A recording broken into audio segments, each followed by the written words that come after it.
There once lived a man named Aaron in a quiet coastal town where the waves crashed endlessly and the gulls cried over empty skies. Aaron was successful, by all appearances. He wore tailored suits, his shoes always polished, and his phone never silent. He had a beach-facing apartment, two luxury cars, and a reputation that echoed through the city like a rising tide. But inside, he was hollow. Each night after the calls ended and the meetings faded into memory, Aaron sat on his balcony with a glass of something strong and stared at the sea. He didn't know what he was looking for, just that he hadn't found it. One evening, an old man knocked on his door, wrinkled, thin, but with eyes that glowed like moonlight. "Can I help you?" Aaron asked, annoyed. "You dropped this," the man said, holding out nothing. Aaron raised an eyebrow. "Dropped what?" "Your shadow," the man smiled. "Okay, old man, you've got the wrong house."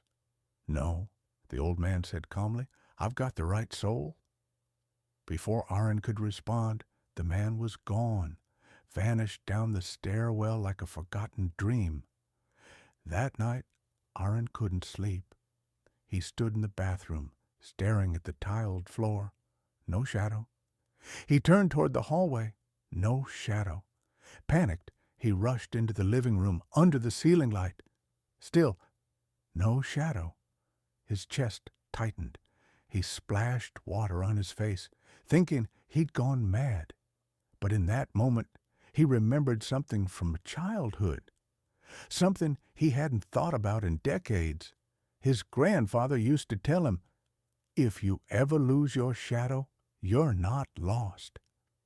You've just forgotten who you really are." It haunted him now. For the first time in years, Aaron took a day off work.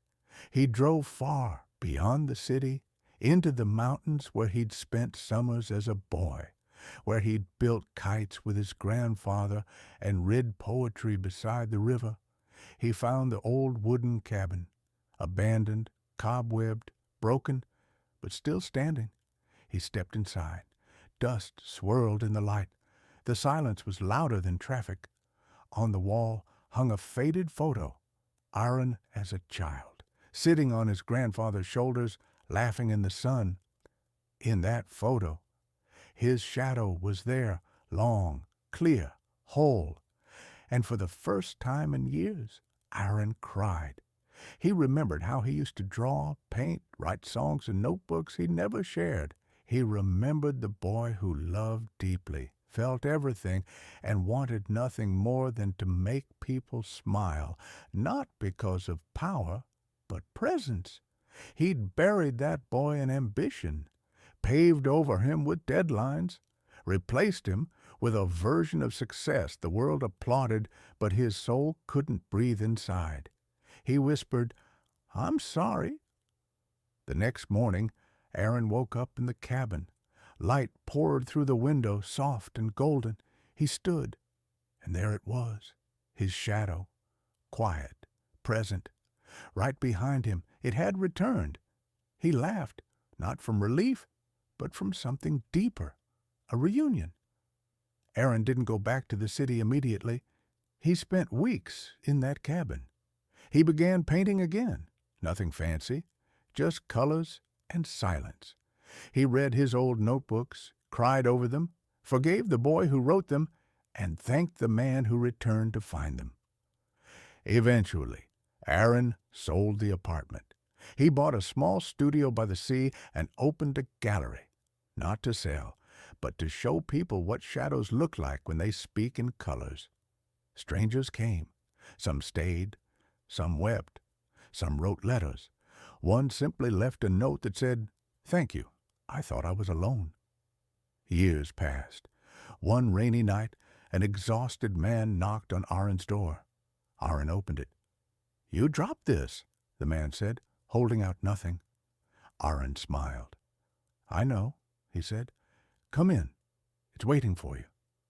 We think we chase success, but often we're just running from silence. And in that silence lives the truth of who we were before the world taught us to perform. Sometimes the most important journey isn't outward. It's the walk back to the version of you that still had a shadow, the version that dreamed, cried, created, and felt. You don't lose your shadow all at once. You lose it one forgotten passion at a time. But here's the truth. No shadow ever really leaves. It just waits for you to stop running long enough to return. If this story touched you in any way, don't forget to subscribe to this channel for more soulful stories that help you remember who you truly are.